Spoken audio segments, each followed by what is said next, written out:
அனைத்திந்திய அண்ணா திராவிட முன்னேற்ற கழகத்தில் சசிகலா நடராஜனுடன் இருக்கும் நாஞ்சில் சம்பத் தமது பேஸ்புக் வலைத்தளத்தில் நேற்று வெளியிட்ட பதிவில் பாத்திமா பாபு, நடிகை லதா ஆகியோரை பத்தினி தெய்வங்கள் என வசைபாடினார்.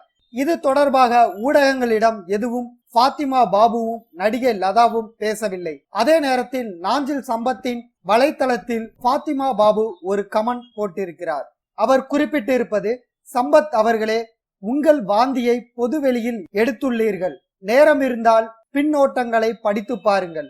உங்கள் தட்டில் இருப்பது சோரா அல்லது வேறா என்ற கேள்வி உங்களுக்கு மிக பொருத்தம். ஐயம் திரிபர நிரூபித்து விட்டீர்கள் என பாத்திமா பாபு செருப்படி பதில் கொடுத்துள்ளார்.